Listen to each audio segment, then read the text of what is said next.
දෙන්නත් එක්ක රැදියා පුලනවා වගේ. මාතා කාගෙනද ඔයා පුල්ලන්නේ? උඹ හිතන් ඉන්නේ මල් ලොන්ඩරියක් දාලා කියලාද? මෙච්චර නම් මාතා හේදුවේ තමුන්නේ කොණු. ඔයා එද්දි හොද හිටිය අපේ කුණු. ගෑනිටම හරියන මිනිහා. ඒක නේනම් අවුරුදු 40 පවුල් කෑන්.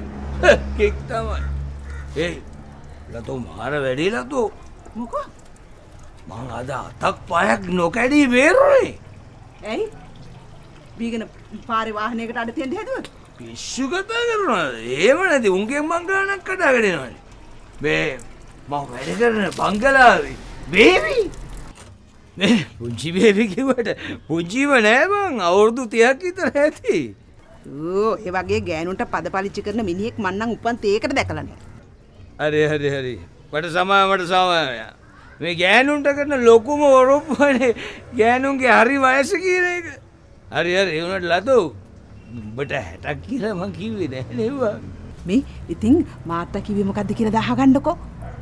මේ එයා කියනවා ඉදමංකෝ ඉතින් උඹ එම්මෙන් අතරින් පතර ඇඩ් දානකොට ස්ටෝරි එක පැත්තකට යනවා. දැන් මොකද්ද අපි ගිහිටි දැන් අපේ පුංචි බේබි බඳින්න එන මාත්‍යා මේ මට වෙන්නේ ඌ ලෝකේ කාලා වතුර බීපු ජල්තරකාරයෙක් වගේ වා. උගේ ඇස් එක තියෙන්නේ බෙල්ලේ. ඌ කන්නඩි කුට්ටුව මේව දාගෙන ඒට යනවා. අරිට ජොකියා මැරිච්ච අස්සයා වගේ. ඉතින් ඔහේ ඒක පුංචි බේබිට කිව්වද? පුංචි බේබි මොනවාද? මම මහ දෙන්නටම කිව්වා මාත්‍යා ඉස්සරහා. මාත්‍යා කිව්වේ? මාත්‍යා කිව්වේ පුංචි බේබි බඳින්නේ නේක. ඔච්චේ මෙහෙම මිනිහෙක්. හරි යමන් තැනකුණා නම් ඔහෙට රස්සාව නෙමෙයි ගහලා එලවන්න. මොකද තටබායිස් පුංචි. පුංචි නෝ කියන්නේ. මොකද? මොකද කේස් එක? මේ මොකද මේක දීපන්. මේ වැවිලා පෙර වැරදි.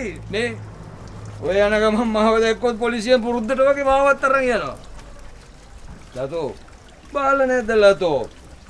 කොයි මිනිහද කාපු මකුණාම හොයලා මරන්නේ? අර සින්දුවක් තියෙනවනේ. එක මකුණයි ළමයෝ කන්නේ. ඇයි ඔක්කොම මකුණු මරන්නේ? මොකද අඩුපාඩුවක් උබන්නේ? මොකද අඩුපාඩුවක්?